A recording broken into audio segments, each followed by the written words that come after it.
कष्ट सहकर भी बच्चे को पालते हैं। बच्चा जब बड़ा होता है तो माता पिता के बुढ़ापे की लाठी बनता है, सहारा बनता है। संसार में माँ से कुछ सीखने को मिलता है, पिता से सीखने को मिलता है, भाई बहन का स्नेह भी बहुत कुछ सिखा देता है।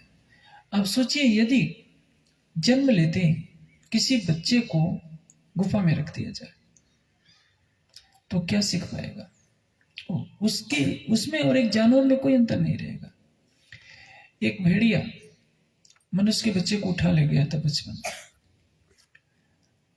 तो वह बच्चा जब बड़ा हुआ तो वो भी भेड़िए की तरह जीभ से पानी पीता था, वो भी 4 पैरों पर चलता था, मनुष्य को देखकर गुर्राने लगता था।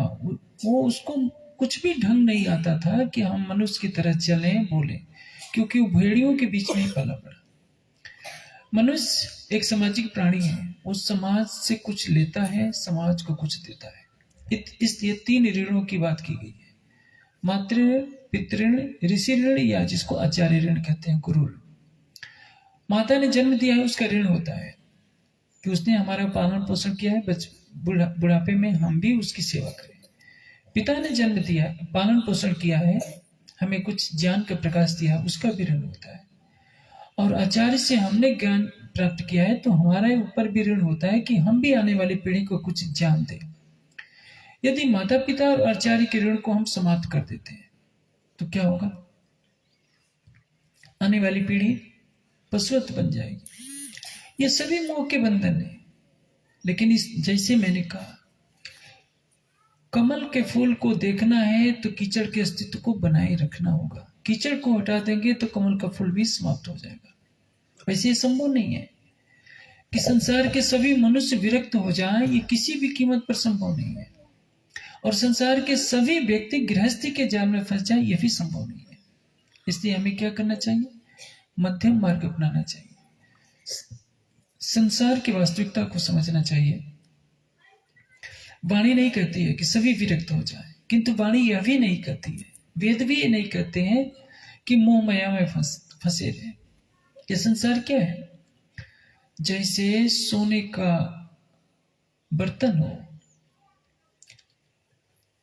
उसमें सत्य को छिपा दिया जाए, एक कीमती हीरे को सोने के बर्तन में छिपा दिया जाए, वैसे ही संसार एक सोने का आकर्षण रूप बर्तन है जिसमें सत्य छिपा हुआ है। हम दृष्टा भाव से संसार को देखते हैं तो ये संसार मोह का स्वरूप नहीं होता।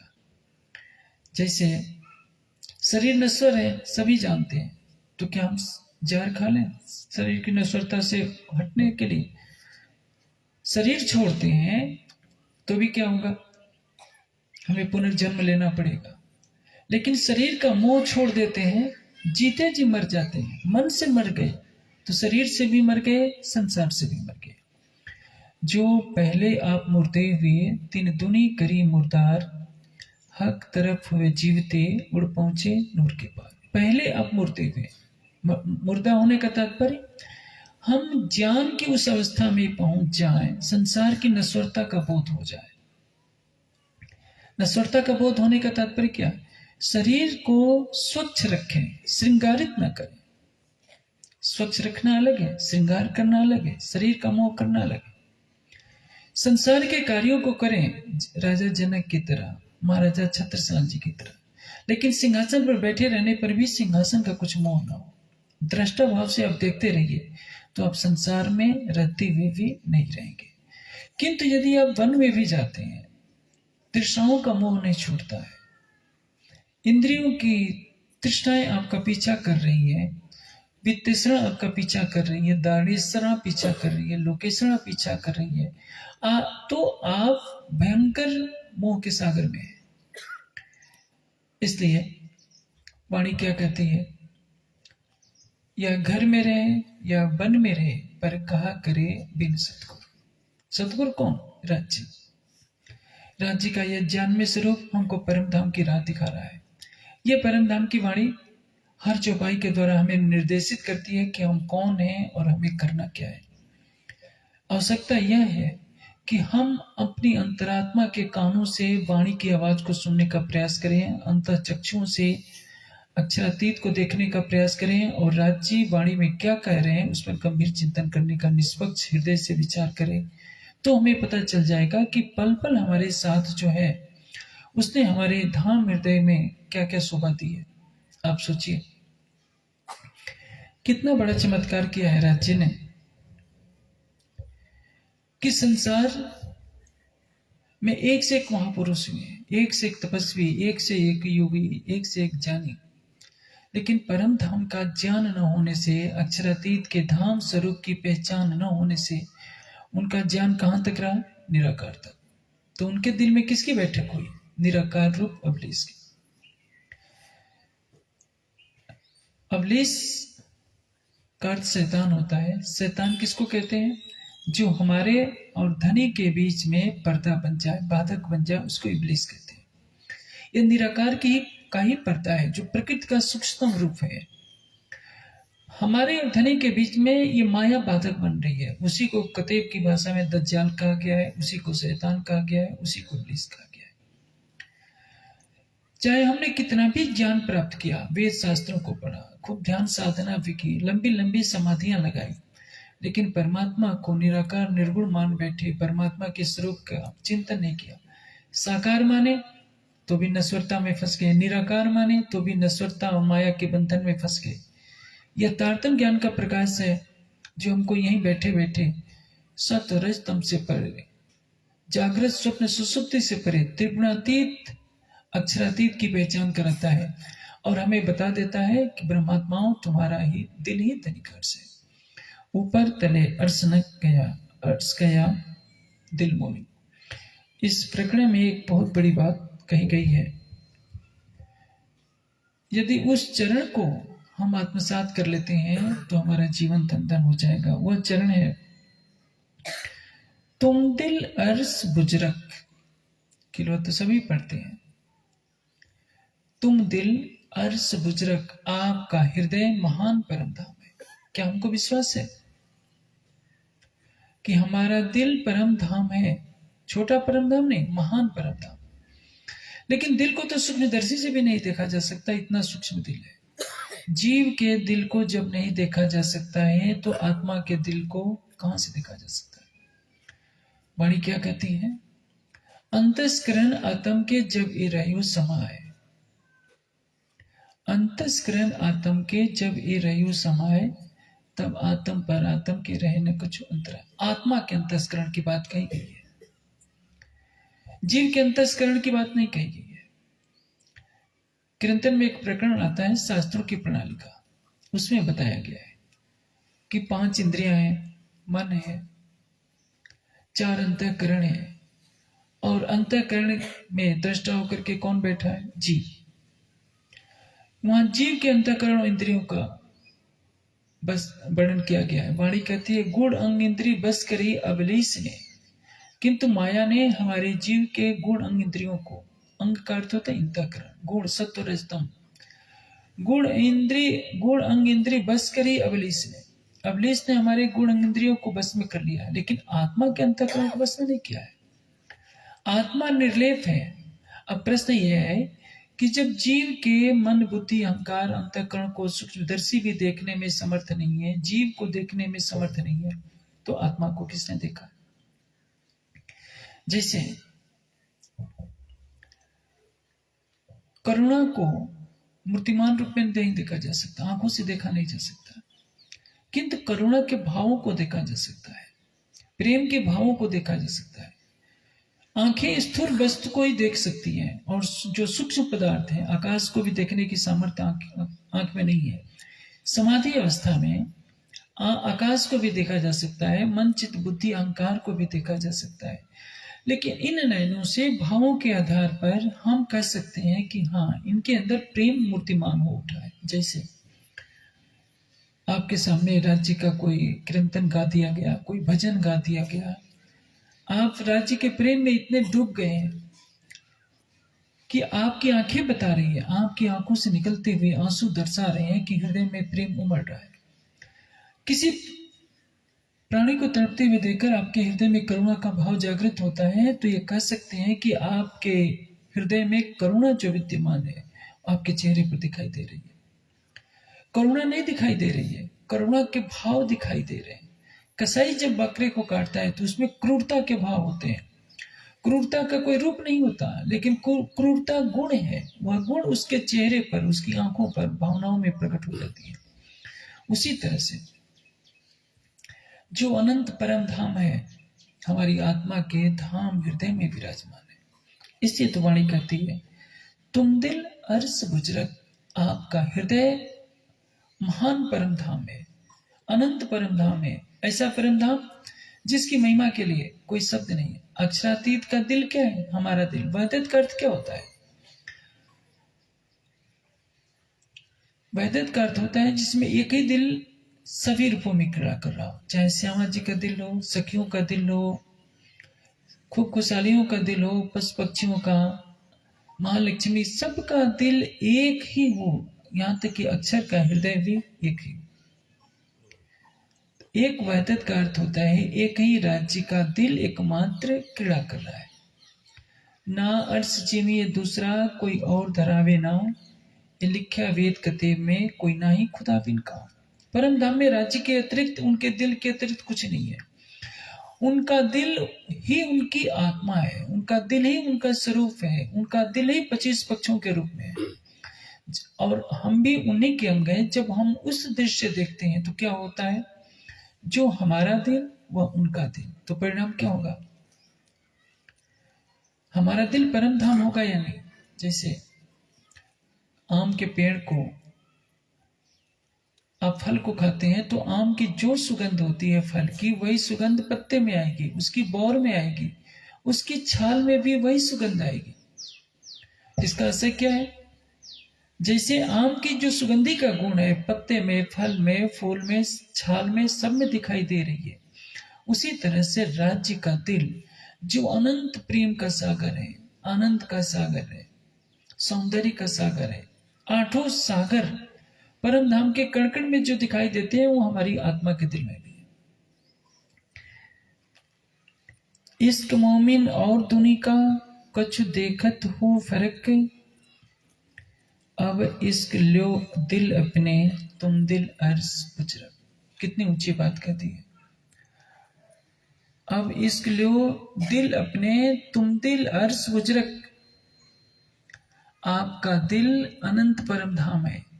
यह बात हमें गांठ बांध लेनी होगी, लेकिन ये इसी बात पर हमको विश्वास नहीं होता, क्योंकि हमारे दिल में माया के न जाने कितने विकार होते हैं।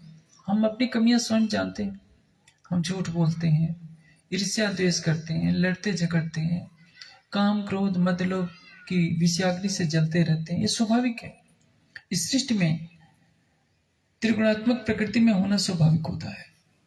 लेकिन राज्य ने हमें परम धाम का ज्ञान दिया है, और वह ज्ञान कहता है कि ये सब कुछ स्वप्न है, स्वप्न के मोह में न बधो। देखिए, एक तरफ झूठी निस्बत है, झूठी निस्बत को छोड़कर अखंड की निस्बत हम पाल लेते हैं तो क्या होगा? हमारा दिल धनिकार्ष हो जाएगा। हमारा दिल जीव के दिल से जुड़ा हुआ है। जीव के दिल में जो कुछ हो रहा है आत्मा का दिल दृष्टा भाव से देख रहा है, उसमें लिप्त नहीं होता। जैसे जब गर्मी के मौसम में तूफान आता है तो क्या होता है? चारों तरफ धूल भरी आंधी के होने से धूल ही धूल दिखाई देती है। आकाश में सूर्य चमक रहा होता है, कुछ समय के लिए सूर्य अदृश्य हो जाता है। ऐसा लगता है कि इस आंधी, धूल भरी आंधी ने सूर्य को ढक लिया है। सूर्य को ढक नहीं सकती। सूर्य तो आकाश में अपने प्रखर तेज से चमक रहा होता है।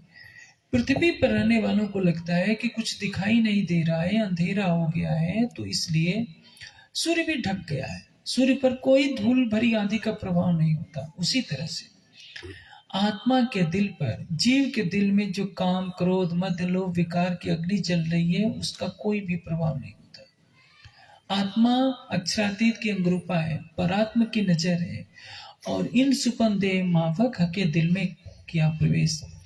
जैसा उतो देखा तैसा बोले हमारा वेश। हमारी आत्मा के दिल में धनी के चरण कमल हैं। तो प्रश्न ये होता है कि सभी सुंदर साथ परमहंस क्यों नहीं हो जाते?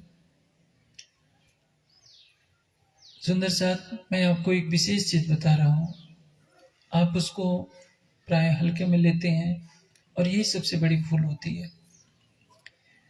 वाणी का ज्ञान हमारे पास है, सब सुंदर साथ आजकल वाणी पढ़ रहे हैं, सभी जानते हैं हम परम धाम से आए हैं, परम धाम जाना है, लेकिन माया से तो सभी परेशान ही हैं। हर कोई आंख मूंद कर चितवनी करने का प्रयास करता है, लेकिन चितवनी लगती क्यों नहीं? हमें दीदार क्यों नहीं होता? सुंदर साथ भी मेरे से प्रश्न पूछते हैं। इसलिए हमारे सामने दो समस्याएं होती हैं। आप सोचिए कि आप छोटे ट्रांसफार्मर से बिजली का तार जोड़ते हैं तो आप में कम पावर की बिजली आएगी। बड़े ट्रांसफार्मर से या पावर हाउस से बिजली का तार जोड़ते हैं तो ज़्यादा बिजली आएगी। ये तो बात छोटी सी समझ में आ जाती है। उसी तरह से आपका तार झूठी निस्बत से जुड़ा है कि अखंड निस्बत से जुड़ा है? जिस निस्बत से आप जुड़े हैं वही तो आपके हृदय में दिखाई देगा। झूठी निस्बत को छोड़ दीजिए तो अखंड की निस्बत का जो कुछ है अपने आप दिखने लगेगा। जीव के दिल ने माया की तरफ देखना है। जीव का दिल अपने इंद्रियों के माध्यम से माया का सुख ले रहा है। इधर से देखना बंद कर दीजिए, फिर आत्मा का दिल तो अखंड परमधाम को देखने लगेगा। बस सिद्धांत यही है। इसके लिए मैं सब सुंदर साथ को कहता हूं, जब आप चितवनी करने बैठते हैं तो शरीर को इस तरह से निढाल बना लीजिए कि आपको पता ही न हो कि आप बैठे हैं। इसके बाद मन पर नियंत्रण करना होता है, लेकिन मन को नियंत्रित करने के लिए आपको आहार में संशोधन करना ही पड़ेगा। मेरी बातें आपको अच्छी नहीं लगती होगी, क्योंकि मैं जानता हूं सुंदर साथ, विशेषकर गुजरात के सुंदर साथ को लहसुन, प्याज, गरम मसाले, गरम गरम काफी, चाय का बहुत शौक है। आप तो सोचते हैं कि इसमें क्या दोष है, लेकिन आप बताइए, जो खाते हैं उनके ऊपर असर नहीं पड़ता, लेकिन जो नहीं खाते उनको एक मिर्च खिलाकर दिखाइए। यहाँ जितने बैठे होंगे सुंदर साथ औसतन तो कई मिर्च प्रतिदिन खाते ही हैं। अफीमची को अफीम खाते खाते ये नहीं पता होता कि जिसको अफीम खाने का स्वभाव न हो उसके ऊपर इसका क्या प्रभाव पड़ता है। छोटा 2 साल का बच्चा जिसने कभी मिर्च ना खाई हो, उसकी जीवा पर 1 चम्मच लाल मिर्च रख दीजिए, फिर देखिए हॉस्पिटल में ही उसको ले जाना पड़ेगा, क्योंकि उसकी प्रकृति नहीं है खाने के लिए। जब आप खाते हैं उत्तेजक पदार्थ, रजोगुड़ी, तमोगुड़ी, खूब गरम गरम मसाले, लहसुन प्याज की छौंक के साथ, तो परिणाम क्या होगा? आप वाणी तो पढ़ते हैं, बुद्धि ग्रहण कर लेती है, लेकिन जब आप ध्यान में बैठते हैं तो आपका मन इतना रजोगुण से चंचल बना रहता है, जैसे आप बहते पानी में जिसमें लहरें आ रही हो अपना रूप देखने का प्रयास करें तो कैसे दिख पाएंगे? आप अपने मुख को तो तभी देख पाएंगे जब जल शांत हो। उसी तरह से रजोगुण और तमोगुण के प्रभाव से जब मनुष्य में तमोगुण का प्रभाव होता है तो आलस्य, निद्रा के आगोश में वो अपने को भूल जाता है। जब रजोगुण का प्रभाव होता है तो उसका मन चंचल होता है। सतोगुण की अवस्था में शांत होता है। जैसे आप कमरे में दीपक जलाते हैं, आजकल तो दीपक का प्रचलन नहीं है, लेकिन गांव में कहीं कहीं जलता होगा। आप आरती भी जलाते हैं तो दीपक ही जलाते हैं। अब देखें, जब हवा तेज बहती है तो दीपक की लौ टिमटिमाने लगती है, तो ऐसा लगता है कि अंधेरा छा गया। जब दीपक स्थिर हो, उसकी लौ अखंड रूप से जल रही हो, टिमटिमाए नहीं, तभी हर वस्तु दिखाई देती है। उसी तरह से आपका चित्त इतना शांत हो जाए सतोगुण में आकर के, तभी तो वो अपने चित्त अर्थात हृदय के दर्पण में अपने प्रीतम को देख सकेगा। बस इतनी सी बात करनी होती है। इसलिए जितने परमहंस हुए हैं उन्होंने अपने आहार को सात्विक बनाया है। रेवे निर्गुण होय के आहार वे निर्गुण, साफ दिल सुहागनी कबो न दुखावे के। रहवे निर्गुण होय के का अर्थ क्या है? हमारी इंद्रियां, पांचों इंद्रियां 5 विषयों का सेवन करती है। आकाश का गुण है सत्य, वायु का गुण है स्पर्श, आंख का गुण, ये अग्नि का गुण है रूप, जल का गुण है रस और पृथ्वी का गुण है गंध। शब्द स्पर्श रूप रस गंध को पांचों इंद्रियों के द्वारा सेवन किया जाता है। ये विषय सुख है। संसार के सभी सुखों को इन 5 भागों में बांट सकते हैं। हमारी इंद्रियां इन्हीं विषयों को पाकर के अपने को धन्य समझती हैं। तो जो इन 5 तत्वों के जो 5 गुण है, शब्द स्पर्श रूप रसगंध, इनकी आसक्ति छोड़ देता है, उसको क्या कहते हैं? निर्गुण। जिसको कोमल स्पर्श का मोह न सताए, सुंदर रूप को देखने का मोह न सताए, आहार में स्वादिष्ट जीवा के जो 6 रस हैं उसकी आसक्ति न सताए, उसको कहते हैं निर्गुण होना। रहवे निर्गुण हो के आहार भी निर्गुण। हमारा आहार कैसा होना चाहिए? निर्गुणी आहार का तात्पर्य है कि जिसमें तृष्णा न रह जाए। 6 प्रकार के रस होते हैं, आप जानते हैं, कटु अम्ल लवण अति उष्ण तीक्ष्ण रुक्ष विधायना। ये जो कड़वा खट्टा नमकीन सब में कितनों को चस्का लग रहता है। मिर्च पड़ी रहेगी फिर भी कहेंगे कि 2 मिर्चा और दो, इसके हरी मिर्च दो। आजकल तो बड़ी बड़ी हस्तियां भी पहले कह देती है कि हमें मिर्च चाहिए, बिना मिर्च के उनको भोजन नहीं अच्छा नहीं लगता। आप खा तो लेते हैं, जीवा को तृप्त करते हैं। आपने कभी सोचा है कि जो मन बाहर की तरफ भाग रहा है, जब तक वो अपने स्वरूप में स्थित नहीं होगा, आत्मा की अंतर्दृष्टि कहां से खुलेगी?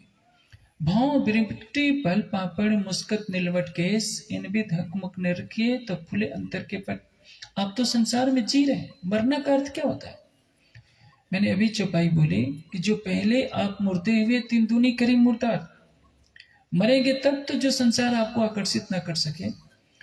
लेकिन मुझे 20 साल से अधिक समय हो गया, 22 4 28 22 4 26 27 वर्ष हो गए मुझे ये सुर मचाते हुए कि सुंदर साथ जी, जब तक आपका हार सात्विक नहीं होगा तब तक संसार की कोई शक्ति आपको चितवनी में डुबो नहीं सकती। इसलिए भैरव सेठ को भी राजी ने कहा था कि तुम 1 महीने के लिए मांस शराब छोड़ दो। हाँ, श्री जी की साक्षात कृपा हो उस पर, तो वो मिर्च भी खाते तो शायद हो सकता था उनका हो जाए, लेकिन 6ठे दिन की लीला में आपको तो मर्यादा का पालन करना पड़ेगा। आपने परमहंस महाराज श्री रामतन दास जी की साधना देखी हो, जुगल दास जी की साधना देखी हो। जुगल दास जी ने आंखों पर पट्टी बांध ली थी और मुझे विश्वास है 12 वर्षों तक उनकी पट्टी बंधी रही और 12 वर्षों में मुझे नहीं लगता है कि किसी भी दिन उन्होंने लहसुन प्याज और मिर्च का सेवन किया हो। जिन्होंने परम धाम के एक एक पक्ष को विस्तार से वर्णित किया, परमहंस महाराज श्री रामरतन दास जी ने जिस पर फिर अपनी कृपा दृष्टि कर दी वो परम धाम देखने लगा। लेकिन आप प्रेम का चांद पढ़िए, आपको पता चलेगा कि परमहंस महाराज को उस अवस्था तक पहुंचने के लिए कितनी कसौटी पर अपने को कसना पड़ा था। एक ऐसा भी समय आ गया था जब उनके कमर में लंगोटी भी तक नहीं रह गई थी। हम तो कल्पना तो कर लेते कि हम भी परमहंस महाराज श्री रामतन दास जी की तरह बन जाए, लेकिन उन्होंने जो त्याग किया, अपनी इंद्रियों को विषयों से अलग किया, राज्य के प्रेम में संसार को छोड़ दिया, इसको तो कहते हैं कि पहले आप मुर्दे हुए 3 दूनी करे मुर्दा। गुजरात में बहुत भाव दिखता है, लेकिन यही कमी सब पर पानी फेर देती है। जब तक सुंदर साथ अपने मन को शांत नहीं करेगा, चितवनी में डूबने का प्रयास नहीं करेगा, नख से सिख तक युगल स्वरूप की शोभा को निहारने में लगाएगा नहीं, आपको मिर्च कितने देर के लिए आनंदित कर सकती है? मिर्च में कोई स्वाद नहीं होता। और देखिए, जब पागल कुत्ता किसी को काटता है तो उसकी आयुर्वेदिक औषधि क्या होती है? उस काटे हुए स्थान पर लाल मिर्च पीस करके बांध दी जाती है, क्योंकि कुत्ते के विष को वो लाल मिर्च का विष समाप्त कर देता है। तो लाल मिर्च के रूप में तो आप विष खाते हैं। लहसुन प्याज औषधि की दृष्टि से गुणकारी है, स्वाद की दृष्टि से नहीं। यदि आप स्वाद के लिए छौंक लगा करके भून करके खाते हैं तो निश्चित है कि आप में आपका मन उत्तेजित रहेगा, अशांत रहेगा, और वह अशांत मन न अशांत मानसो अपनी प्रज्ञानेन एनम अपनुयात्। ऋषियों ने क्या क्या कहा है कि अशांत मन वाला भी इसको प्राप्त नहीं कर सकता। एक चीज मैं और कहना चाहूंगा कि आपका यह खेड़ा जिला प्राकृतिक रूप से बहुत सुंदर है। जिधर देखिए वृक्ष ही वृक्ष दिखाई देते हैं, लेकिन एक चीज की कमी दिखाई पड़ती है, और पूरे गुजरात में वो कमी है कि सड़कों के किनारे बहुत गंदगी दिखती है। और दूसरी चीज कि कहीं टहलने जाइए तो तंबाकू की दुर्गंध आती है। परिणाम क्या होता है? आप तंबाकू भले ही नहीं खाते हैं तो क्या, तंबाकू आपके अंदर जा रहा है और वह तंबाकू धीरे धीरे आपके शरीर में पहुंच रहा है। आप सोचिए उसका परिणाम क्या होगा। सुंदर साथ का कहना है कि क्या करें, हमारी जमीन कम है, तंबाकू बोते हैं, पैसा ज्यादा मिल जाता है, हमारी गृहस्थी का काम चलता है। तो लेकिन ये भी तो सोचिए, जो शराब का व्यवसाय करते हैं वो भी धन कमा लेते हैं, लेकिन जो शराब पीता है या बेचता है, पिलाता है, मांस खाता है, मांस बेचता है और मांस जानवर को काटता है, सबको बराबर का पाप लगता है। जिनको मुख का कैंसर होता है, एक बार जाकर ऑपरेशन थिएटर में बैठ करके देखिए कि मुख से क्या निकलता है, कितनी पीड़ा होती होगी उनको। आप तंबाकू की जगह और भी कई चीजें हैं, ब्रोकली पैदा कर सकते हैं, ये जो चाइनीज फल आता है उसको भी, कई कीमती फल हैं जिसको उगाकर आप अपने आर्थिक कमियों को पूरा कर सकते हैं। हाँ, पशुओं का भी बहाना सुंदर साथ कर देते हैं कि नीलगाय आती है, उससे बचने के लिए हम लगा देते हैं। लेकिन यह बताइए, धीरे धीरे आपके मन में अशांति फैलती जाएगी, आपका शरीर रोगी हो जाएगा, उस समय धन क्या करेगा। पशुओं से फसल की रक्षा के लिए कई उपाय किए जा सकते हैं, लेकिन यह ध्यान रखिए कि तेरी गिनती बांधी श्वासों श्वास, एक श्वास की भी नहीं आस। मैं संपूर्ण खेड़ा के सुंदर साथ से कहूंगा कि अपने अपने गांव के वातावरण को स्वच्छ करें, सड़कों पर गंदगी न दिखे। यदि मासिक महीने में एक बार भी गांव के युवा वर्ग इकट्ठा होकर 1 घंटा श्रमदान करें तो पूरा, मैं समझता हूं कि खेड़ा जिला इतना सुंदर है कि उसको देखने के लिए बाहर से लोग आने लगेंगे। लेकिन इसकी सारी सुंदरता पर जो पानी फिर जाता है, सड़कों के किनारे गंदगी जो दिखती है मनुष्य की, या कूड़ा करकट का ढेर दिखता है। आप नेपाल में जाकर देखिए, गरीब से गरीब गांव भी होगा, किसी भी सड़क के किनारे थोड़ा भी कूड़ा करकट का ढेर नहीं मिलेगा। लेकिन गुजरात में चाहे किसी भी जिले में जाइए, कोठियां खड़ी रहेंगी, करोड़ोंपतियों की कोठियां रहेंगी, लेकिन उनके घर के आगे कचरा पड़े रहेगा। ये यूपी में भी ऐसी हालत है, बिहार में भी हालत है, लेकिन नेपाल में मैंने कहीं गंदगी नहीं देखी। इसलिए अध्यात्म में एक शौच भी आता है। शौच का अर्थ होता है पवित्रता, मन की पवित्रता और बाहर की पवित्रता। मैं चाहता हूं खेड़ा में हर गांव में सुंदर साथ पुस्तकालय बनाएं, और उस पुस्तकालय में सभी जाकर के वाणी का अध्ययन करें, वितक का अध्ययन करें, स्वाध्याय करें, ध्यान करें। वृक्ष इतने हैं कि यहाँ की हवा लेने के लिए दूसरों को आना चाहिए था, लेकिन तंबाकू के कारण कोई नहीं आ सकता। अभी तो जब कटने का समय आता है तो सड़क पर टहलना मुश्किल हो जाता है, क्योंकि तंबाकू की गंध उस समय फैलने लगती है। अभी तो पौधे छोटे हैं तो गंध नहीं आ रही है, लेकिन जो उस गंध को आप नाक के माध्यम से ले रहे हैं, तो आज नहीं तो कल आपको रोगी होना ही पड़ेगा, आपके मन में अशांति होगी। आगे क्या करना है, निर्णय तो आपको करना है। मैंने तो अपनी अंतरात्मा से जो कहना था कि कह दिया कि यदि चित्रनी का आनंद लेना है, अपनी आत्मा को जागृत करना है, जो राज जी ने कहा है कि इश्क मोमिन और दुनी का कुछ देखत हो फर्क। इश्क मोमिन और दुनी का, ब्रह्मात्मा का प्रेम किससे होता है? अखंड निस्बत से प्रेम होता है। दुनिया का प्रेम किससे होता है? माया की झूठी निस्बत से होता है। जब तक हमें परम धाम का ज्ञान नहीं मिला था, तब तक हम भी झूठी निस्बत से प्रेम करते थे। अब हमें किससे प्रेम करना है? शाश्वत निस्बत से, जिससे हमारा अखंड संबंध है। न हम नष्ट होंगे, न हमारा प्रीतम नष्ट होगा। हम कौन है? परम धाम की ब्रह्मात्मा। ब्रह्मात्मा किसके चरणों में है? ये दो तन तले कदम के आत्म पर आत्म। संसार की नश्वरता के बारे में देखिए। जिस पत्नी से हमारा बहुत लगाव है, वो पत्नी भी एक दिन बिछुड़ जाएगी। जिस माता पिता से हमारा बहुत लगाव है, वो माता पिता भी बिछुड़ जाएंगे। हमारे बच्चे बच्चियां, सगे संबंधी सभी एक दिन बिछुड़ जाएंगे। हमारा शरीर अकेले पैदा हुआ है और हमारी अर्थी भी अकेले ही निकलेगी। हम मरेंगे जिस दिन, हमारे घर वाले हमारे साथ मरने के लिए कोई तैयार नहीं होगा। पत्नी क्या करेगी? कुछ दिन रो लेगी, माँ कुछ दिन और ज्यादा दिन रो लेगी, बच्चे कुछ दिन याद करेंगे, फिर सब भूल जाएंगे। सबकी अपनी अपनी माया है और यही झूठी निस्बत सबको भुलाए रखती है। सारा संसार इसी झूठी निस्बत में भुला हुआ है। हम भी जब तक तारतम्य ज्ञान का प्रकाश नहीं पाए थे, हम सब सुंदर साथ भी भूले हुए थे। इसलिए इस झूठी निस्बत से अपनी दृष्टि परम धाम की तरफ करनी है। इसके लिए यह आवश्यक नहीं है कि घर द्वार छोड़ करके सभी लोग एक आश्रम बना लें। एक आश्रम में 40 लाख लोगों का गुजारा कहां से होगा? 40 लाख में तो एक बहुत बड़ी सिटी बस जाती है, फिर उनके खाने पानी की व्यवस्था कौन करेगा? मैंने अभी आपको कहा, दृष्टा हो जाइए। जैसे एक मुसाफिर यात्री किसी धर्मशाला में ठहरता है, तो धर्मशाला में रात गुजारता है, सवेरे काम पर जाना होता है तो बिना मोह किए सीधे निकल जाता है। यदि वो दरवाजे पर खड़े होकर रोने लगे कि धर्मशाला तुम्हें छोड़कर मुझे जाना पड़ रहा है, तो काम नहीं कर पाएगा। उसी तरह से संसार में आप रहिए, लेकिन ऊपर से रहिए। आपका मन अखंड निस्बत से जुड़ा हो।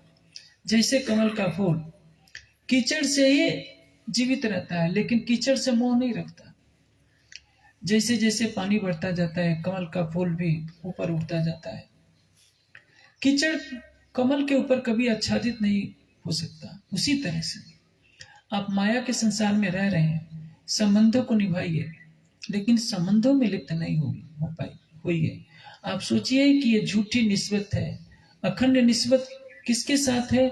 जो हमारे दिल में बसा हुआ है।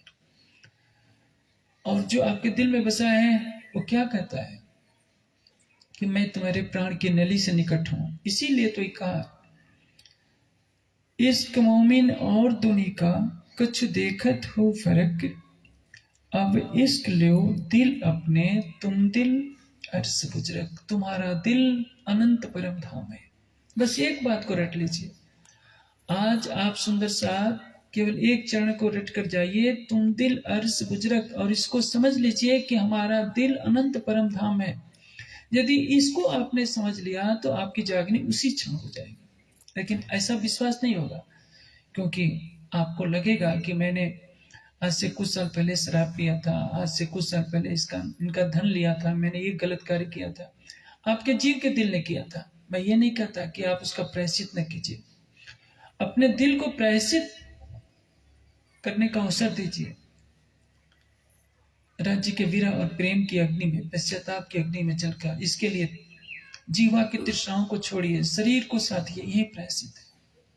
आपका प्राणेश्वर किसी मंदिर में नहीं बसता है, किसी पूरी में नहीं बसता है। जब मिलेगा तो आपको अपनी आत्मा के दिल में ही मिलेगा। अर्ज तुम्हारा मेरा दिल है, इत आए कुरवरा।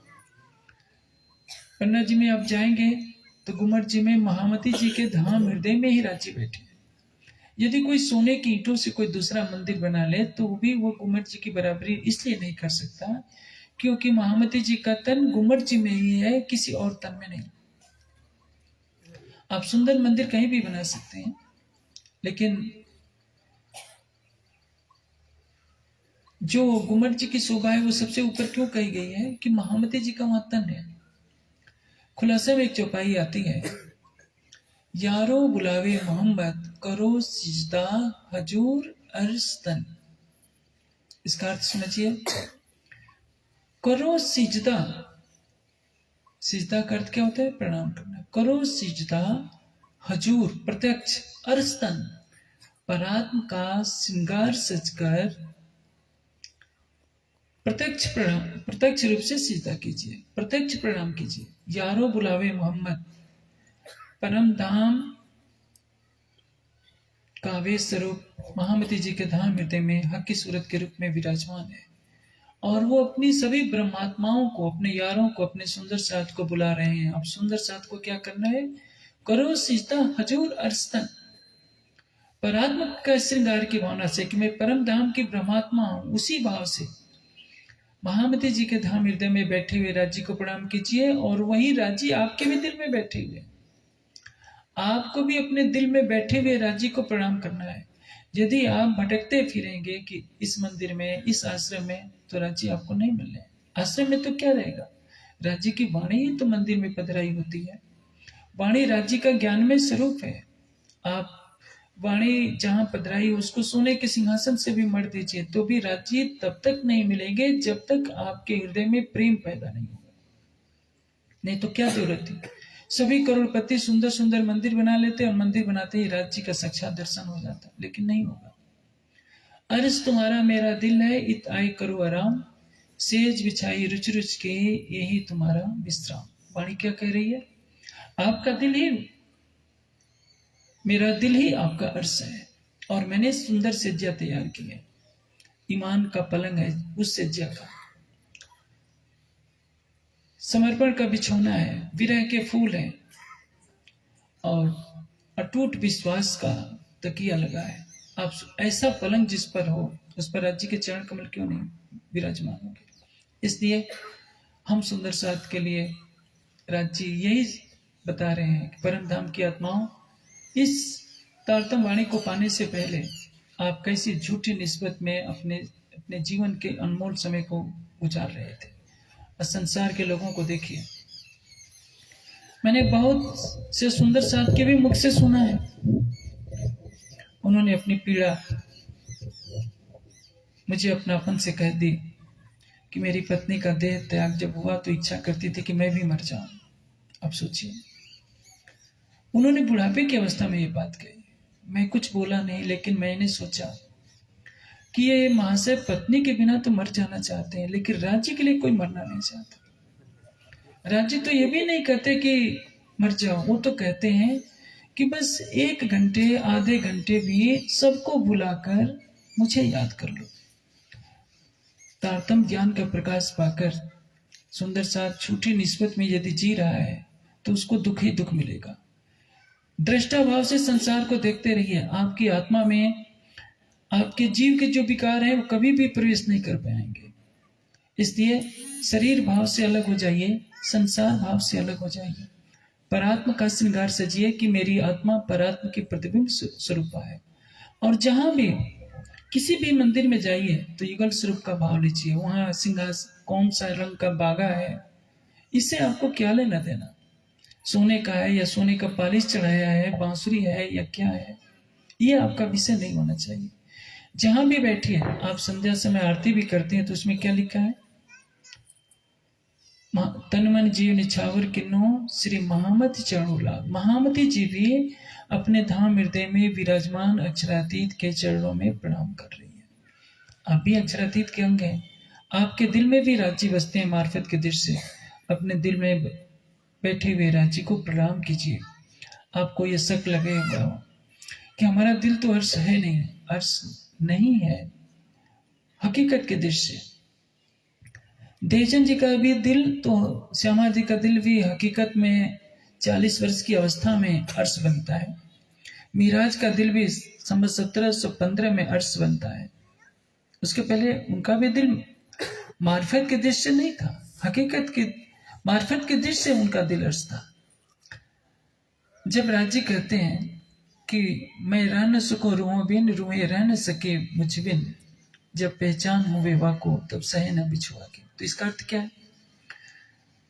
जब राज्य ब्रह्मशिष्टियों के साथ ही आते हैं, हमको खेल दिखावन काज, हमसो आगो आए श्री राज।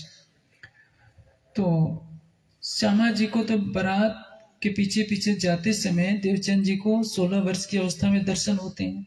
तो ये 16 वर्ष तक राज्य कहाँ घूम रहे थे? किसी सिंहासन पर तो नहीं बैठे होंगे, कहाँ बैठे होंगे? श्यामा जी के दिल में बैठे हैं, मार्फत के दृश्य बैठे हैं, लेकिन खुजवाया जा रहा है। जैसे जल में अग्नि है, मैं कहूं तो आपको क्या विश्वास होगा? आप कहेंगे कि झूठी बात है, आग पर पानी डालने से तो आग बुझ जाएगी। आग में पानी नहीं है। मैं कहूं कि पानी में आग है और आग में पानी है, दोनों बातें सच है। पानी में जो अग्नि है वो कारण रूप से है, और अग्नि से जल प्रकट होता है। तो अग्नि में भी जल छिपा हुआ है और जल के अंदर अग्नि छिपी हुई है। उसी तरह से आत्मा के धाम हृदय में अक्षरातीत मार्फत की दिश से, परम धाम की दिश से सबके अंदर है। लेकिन एक माया का जो पर्दा पड़ गया है, उस पर्दे को 40 वर्ष की अवस्था में श्री देवचंद जी हटाते हैं राज्य की कृपा की छांव तले। 40 वर्ष की अवस्था में श्री मेहराज हटाते हैं तो उनको हमसे में दीदार होता है। आपको भी छठे दिन की लीला में आपको हटाना है। यदि मेहराज अपने शरीर को हड्डियों का ढांचा बना सकते हैं, उस समय तो वाणी उतरी नहीं थी, मेहराज को भी कोई मार्ग बताने वाला नहीं था। आज को तो सारी वाणी, अब तो 133 भाषाओं में वाणी अभी तक की टीका हो गई है। अब तो कोई कर नहीं सकता कि क्या करें, हमें कुछ पता नहीं था। उस समय मीरा स्वयं जिस तन में राज्य को बैठकर लीला करनी है, उस तन को भी कोई मार्गदर्शन करने वाला नहीं था कि मीरा तुम पैसे भर का अन्न का ग्रहण क्यों कर रहे हो। जब बालबाई कहती है, सदगुरु देवचंद जी समझाते हैं कि मीराज तुम्हारे अंदर कोई अवगुण नहीं है, तुम परम धाम की आत्मा हो, तब मेराज को लगता है कि नहीं, मैं कुछ राह से भटक गया हूं। हफ्से में मेराज को जाना पड़ता है। विरह में उनका हृदय व्यथित होता है। छोड़ो संग तब तुम पर्दा टाल के दियो मोहे अपने हो। परिणाम क्या होता है? जब मेराज का तन इतनी कुर्बानी कर सकता है, शरीर को हड्डियों को ढांचा बना सकता है, आपको तो मैं यही कह सकता हूं, 1 घंटे कम से कम को कुछ मिलने वाला नहीं। ये प्राइमरी की क्लास है।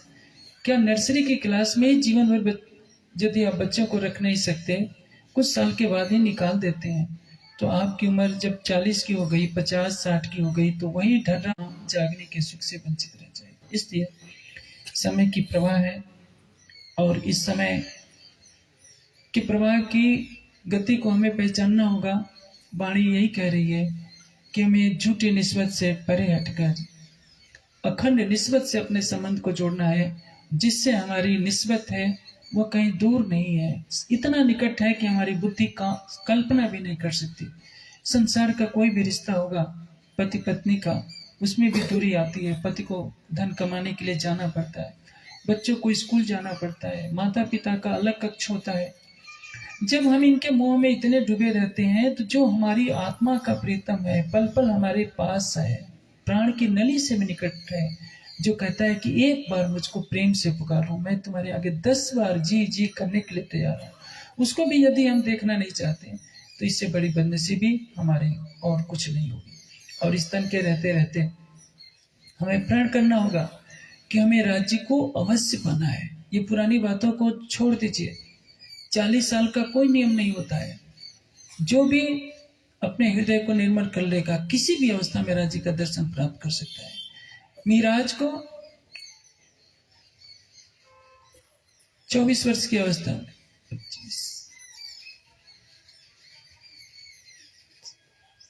27 वर्ष की अवस्था में अपनी पराक्रम का अनुभव हो जाता है। 1675 में मीराज का जन्म होता है। 25 वर्ष की अवस्था के बाद उनके बड़े भ्राता का देह त्याग होता है। उसके बाद 1703 में वो अरब जाते हैं। उसके पहले अपना आपा देखिया किया आकार को रद्द, चितवनी के द्वारा उन्होंने अपनी परात्म को देख लिया। हाँ, राज्य का दर्शन अभी नहीं हुआ था। 16 वर्ष की अवस्था में देवचंद जी पठान के वेश में राज्य का दर्शन करते हैं। 26 वर्ष की अवस्था में चितवनी में दर्शन कर लेते हैं, बाल मुकुंद के रूप में राज्य का। पिया की अति प्रसन्न 3 बेर दिए दर्शन। दूसरी बार जो दर्शन होता है चितवनी के द्वारा होता है, लेकिन युगल स्वरूप का दर्शन नहीं होता है। राज्य ही बाल मुकुंद के रूप में आते हैं, और तीसरी बार जब दर्शन होता है तो 40 वर्ष की अवस्था होती है। किंतु यदि कोई 25 वर्ष की अवस्था में, 24 वर्ष की अवस्था में, 30 वर्ष की अवस्था में अपने को निर्मल कर लेता है, तो निश्चित रूप से राज्य का चरण कमल उसके दिल में कभी भी सिंहासन पर विराजमान हो सकते हैं। आपको विश्वास नहीं है तो परमहंस महाराज श्री राम रतन दास जी की जीवनी जो प्रेम के चांद के रूप में है, पढ़ लीजिए। 40 वर्ष से बहुत कई साल पहले ही उनके धाम हृदय में राज्य की शोभा विराजमान हो चुकी थी, उनका दिल धनी का हर्ष हो चुका था। इसलिए आंख मूंद कर वाणी के चिंतन की तरफ लगिए। हर गांव-गांव में एक सार्वजनिक पुस्तकालय हो, जहां सुंदर साथ साहित्य लेख पढ़े, और जो सुंदर साथ अपने गांव में पुस्तकालय सार्वजनिक बनाने का प्रयास करेगा, ज्ञानपीठ के प्रकाशन की एक प्रति, सभी प्रकाशनों की एक प्रति भेंट स्वरूप दी जाएगी। मैं चाहता हूं कि जितने हमारे समाज के मंदिर हैं, चाहे प्रणामी समाज के मंदिर हो, चाहे निजानंद के, जो भी पुस्तकालय बनेगा, हम उसकी सेवा के लिए प्रस्तुत हैं। सब जगह पुस्तकालय बने, ध्यान कक्ष हो, सुंदर सा ध्यान में डूबे, परम धाम को देखें, अपनी आत्मा के स्वरूप को देखें, अपने प्राणेश्वर को देखें। ऐसी ही मेरी शुभकामना, और मुझे विश्वास है कि जो मैंने निवेदन किया है उसको आप स्वीकार अवश्य करेंगे। बोले श्री प्राणनाथ